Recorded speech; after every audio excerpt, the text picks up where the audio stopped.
দেখো কেকটা ঠিক এরকম একটা দেখতে হয়েছে, যেমন সফট সেরকম টেস্টিও হয় কেকটা, একদম তুলতুল করছে, এখনো কেকটা থেকে ভাব বেরোচ্ছে। Hello everyone, food to beauty চ্যানেলে তোমাদেরকে স্বাগত।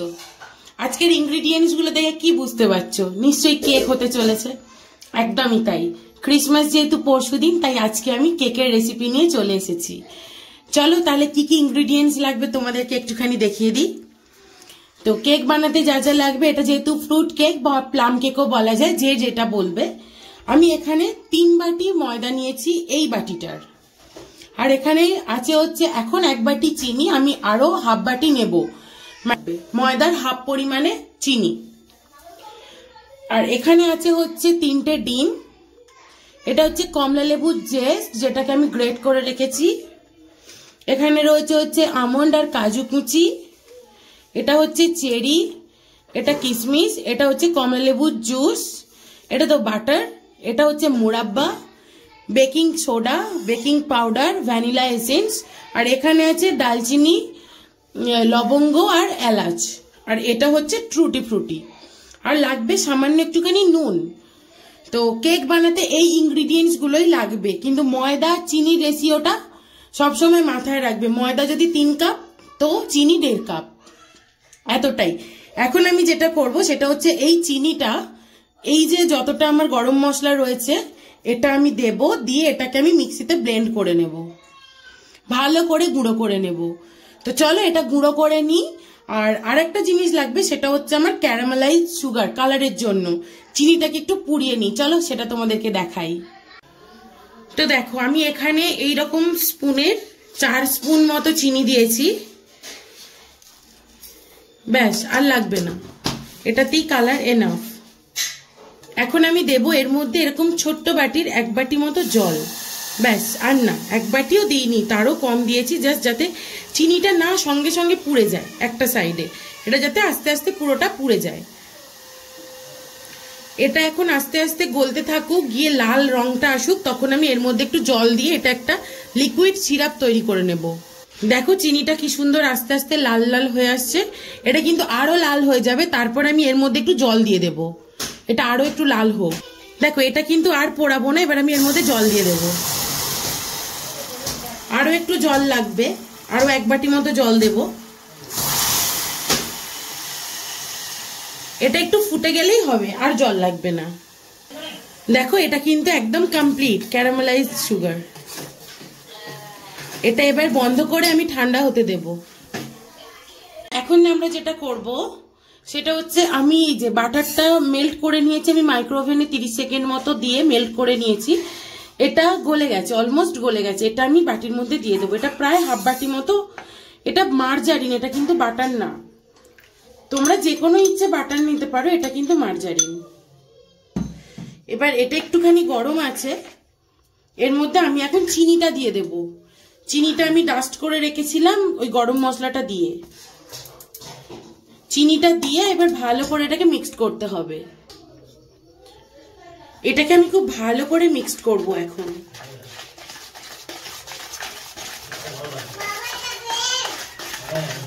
এর মধ্যে এখন আমি 3টে ডিম দিয়ে দেব।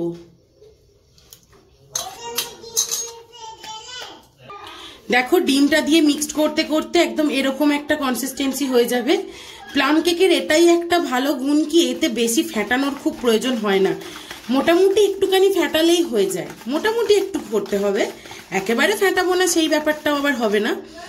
আচ্ছা এবার আমি এর মধ্যে এখন ময়দা আর বেকিং পাউডার এগুলো দেব। আচ্ছা এখন আমি এর মধ্যে দেব হচ্ছে এই ময়দাটা, যেটা আমি 3 কাপ মতো রেখেছিলাম, এটা একবারে ছাঁকা যেহেতু যাবে না, আমি 2 বারে ছাঁকবো। এই দেখো ময়দা চেলে নেওয়ার কারণ কিন্তু একটাই, এর মধ্যে কত এরকম গুটলি গুটলি মতো জিনিস ছিল, সেগুলো কিন্তু কেকের মধ্যে গেলে কেক একদম ভালো লাগবে না, তাই এইগুলোকে ফেলে দিব। এবার আমি বাকি ময়দাটাও দিয়ে দিলাম এর মধ্যে। এবার আমি এরকম ভর্তি ভর্তি 2 চামচ থেকে 3 চামচ বেকিং সোডা দেব, বেকিং পাউডার দেব, এটা 3 চামচই রাখা ছিল, তো আমি বেকিং পাউডারটা 3 চামচ দিলাম, বেকিং সোডাটা এর হাফ মানে 1.5 চামচ, এরকম 1.5 চামচ বেকিং সোডা, যা বেকিং পাউডার দেব তার হাফ পরিমাণে বেকিং সোডা দেব, এটাই হচ্ছে রেশিও। এবার এটাকেও আমি ভালো করে চেলে নেব। দেখো এর মধ্যেও কত গুডলি ছিল, এগুলো আমি ফেলে দেব। এবারে এটাকে খুব ভালো করে মিক্সড করতে হবে। যদি খুব টাইট মনে হয় তোমরা এর মধ্যে দুধ অ্যাড করতে পারো। খুবই ভালো করে এটাকে হালকা হাতে কাট অ্যান্ড ফোল্ড এইভাবে মিক্সড করতে হবে। একবার ঘোরাবে, মাঝখান দিয়ে এরকম মিক্সড করবে। এই যেদিক সেদিক থেকে গোল গোল করে ঘোরাবো, করলে কিন্তু কেক ভালো হবে না। কাট অ্যান্ড ফোল্ড করে মিক্সড করতে হবে। চলো এটাকে আমি মিক্সড করে নিয়ে তোমাদেরকে দেখাচ্ছি। এই দেখো মিক্সড করে এরকম একটা ব্যাপার চলে এসছে। এখন আমি এর মধ্যে দেব হচ্ছে একটুখানি নুন, জাস্ট এইটুকু। এটা মিক্সড করতে করতে গলে যাবে। এটা আবারও ভালো করে মিক্সড করব। প্লাম কেকের ব্যাটারটা একটুখানি শক্তই হয়। এই দেখো এরকম একটা ব্যাটার হয়েছে। এর মধ্যে এখন আমি এই ক্যারামেলাইজড যে সুগারটা সিরাপ করে রেখেছিলাম সেটা আমি মিক্সড করে দেব। আর দেব হচ্ছে 3 চামচ ভ্যানিলা এসেন্স। এই ছোট যে স্পুনটা আমি মাপছিলাম, এটা 3 চামচ ভ্যানিলা এসেন্স। ব্যাস, 3 বাটির জন্য 3 চামচ। তোমরা যত বাটি দেবে সেই অনুপাতে দিও ভ্যানিলা এসেন্স, সুগার যে এরকম দেবে। এবার বাকিটা আমি ভালো করে মিক্সড করে আবার দেখাচ্ছি। দেখো আমার মিক্সচারটা কত সুন্দর করে রেডি হয়ে গেছে। এবারে আমি এই ভেজানো ড্রাই ফ্রুটস গুলো এর মধ্যে দিয়ে দেব, একদম অরেঞ্জ জুস সমেত। আবারও এটাকে খুব ভালো করে মিক্সড করে আমি বাকি যে কাজ সেটা শুরু করব। আমি কিন্তু কেকটা মাইক্রোওভেনে করব না, কেকটা আমি প্রেসার কুকারে করব। আমি জানি না কেন মাইক্রোওভেনে কেক আমার হয় না। যখনই তৈরি করি কি যেন একটা ঘুঁটের ডালা তৈরি হয়ে যায়, শক্ত ঘুঁটের মতো হয়ে যায়। সেম ব্যাটার যদি আমি প্রেসার কুকারে করি তখন কিন্তু একদম নরম তুলতুলে কেক হয়। তাই জন্য আমি আর মাইক্রোওভেনে এক্সপেরিমেন্ট করতে চাই না। এয়ার ফ্রায়ারেও ভালো কেক হয়, কিন্তু মাইক্রোওভেনে কেন আমি পারি না আমি জানি না। তো এই মিক্সচারটা আমার একদম রেডি। এবারে আমি প্রেসার কুকারটা কিভাবে প্রিপেয়ার করছি চলো সেটা দেখাই। দেখো আমি প্রেসার কুকারটা গ্যাসের মধ্যে বসিয়ে দিয়েছি। এখন আমি দেবো হচ্ছে এর মধ্যে বেশ খানিকটা নুনটা দিয়ে আমি এটাকে গরম হতে দেব প্রায় 10 মিনিট।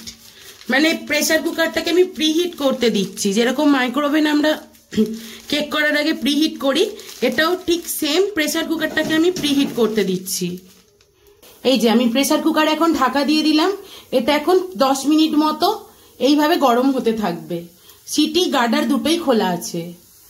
এখন যেটা করব সেটা হচ্ছে আমি এই ফয়েলের মধ্যে কেকটা বানাবো, তাই এর মধ্যে আমি একটু অয়েল ব্রাশ করে নিচ্ছি ভালো করে সব দিকটায়। খুব ভালো করে অয়েল ব্রাশ করে নিচ্ছি। নিয়ে এর মধ্যে আমি একটু ময়দা ছড়িয়ে দেব, সব দিকটাতেই ছড়িয়ে এরকম ভাবে সুন্দর করে।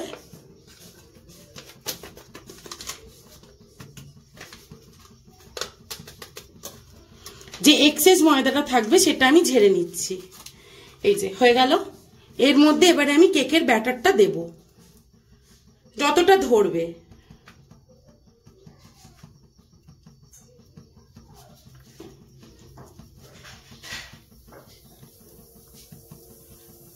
একটু কিন্তু ছেড়ে নিয়ে দিতে হবে, না হলে কিন্তু ফুলে গিয়ে সবটা নিচে পড়ে যাবে।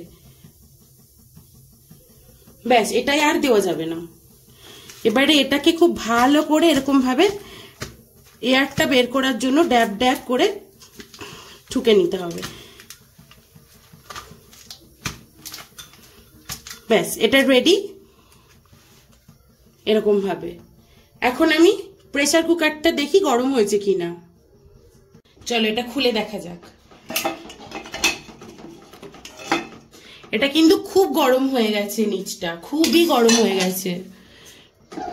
দেখো আমি নিচে একটা বাটি দিয়েছি, বাটির ওপরে এইভাবে এটাকে বসিয়ে দিয়েছি। এবারে আমি ঢাকা দিয়ে দেব।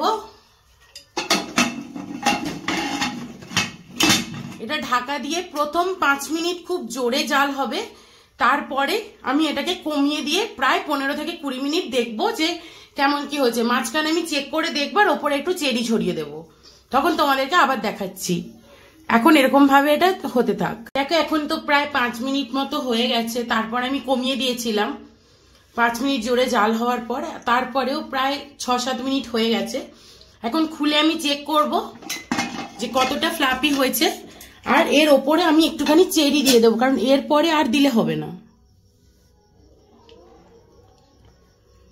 চেরিগুলোকে একটুখানি দুটো একটা সাজিয়ে দেবো যাতে দেখতে সুন্দর লাগে। আর দেব না, আবার আমি এটা বন্ধ করে দেব। চলো বেশ অনেকক্ষণ হয়ে গেল, এবার একবার খুলে দেখি যে ভেতরটা ঠিক কেমন হয়েছে। এই দেখো এতটা হয়ে এসছে। আমি জানি না ভেতরে এখন কাঁচা আছে কিনা, ওটা আমি চেক করে দেখব। একটা এরকম ছুরি নিয়ে এর মধ্যে দেবে, যদি এটা ক্লিন বেরিয়ে আসে তাহলে জানবে এটা হয়ে গেছে, আর যদি একটু একটু গায়ে লেগে থাকে তাহলে জানবে এখনো হয়নি। তো এটা আমি দেখতে পাচ্ছি 2 জায়গায় ডিপ করে এখন একটু একটু এই যে কাঁচা কাঁচা আছে, এটা আরো একটু হবে। কিন্তু কত সুন্দর দেখতে হয়েছে না, একদম দোকানের মতো। এটাকে আবার আমি ঢাকা দিয়ে দেব। আশা করি এতক্ষণ হয়েই গেছে কেকটা। এক একটা কেক হতে কিন্তু প্রায় 40 মিনিট মতো সময় লেগেই যায়। এই দেখো কি দারুণ দেখতে হয়েছে না, একদম পুরো দোকানের মতো। চলো এবার চেক করে দেখা যাক। দেখো ছুরি কিন্তু একদম ক্লিন বেরিয়েছে। আবার অন্য একটা জায়গাতেও আমি দেখি, এই দেখো একদম ক্লিন, এটা একদম রেডি হয়ে গেছে। চলো তাহলে এটাকে বাইরে বের করে নেওয়া যাক। এটা আমার কত সুন্দর হয়ে গেছে, একদম পুরো সফট তুলতুল করছে। এটাকে আমি এখন ডিমোল্ড করে নিচ্ছি, তোমাদেরকে কেটে দেখাচ্ছি। দেখো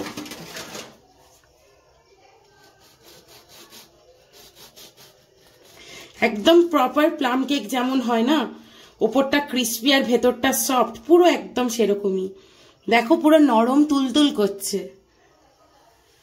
আমি তোমাদেরকে সামনে এনে দেখাচ্ছি, এই দেখো পুরো নরম, দেখেছো কতটা তুলতুল করছে। একদিন এইভাবে কেক বানিয়ে খেয়ে দেখো, দেখে আমাকে বলো কেমন হয়েছিল। তো তোমরা এইভাবে একদিন কেক ট্রাই করো। পরশুদিন তো ক্রিসমাস, অবশ্যই ট্রাই করে দেখো। সবাই তো কেক কিনে খাও, কত কত দাম নেয় না কেক কিনতে সব নামি দামি দোকানগুলোতে। এর স্বাদ কিন্তু তার থেকে কম কিছু হয় না। তাই আমি যেরকম ভাবে কেক করলাম, এইভাবে একবার কেক করো, বাড়ির প্রত্যেকে খুশি হয়ে যাবে যে কত কম খরচের মধ্যেও আমরা কত সুন্দর বাড়িতে প্রেসার কুকারের মধ্যেই কেক বানাতে পারি। সবসময় যে মাইক্রোওভেন থাকতেই হবে তার তো কোনো মানে নেই। তাই অবশ্যই এরকম ভাবে একদিন কেক বানাও। আর আমার এই কেকের রেসিপি যদি তোমাদের ভালো লেগে থাকে, প্লিজ আমার চ্যানেলটা লাইক, কমেন্ট, শেয়ার আর সাবস্ক্রাইব করতে ভুলো না কিন্তু। আর নতুন নতুন আরো রেসিপি পেতে পাশে থাকা বেল আইকনটা একবার প্রেস করে দিও, যাতে তোমরা সবার আগে তার নোটিফিকেশনটা পেয়ে যাও। তাহলে চলো আজকের জন্য টাটা।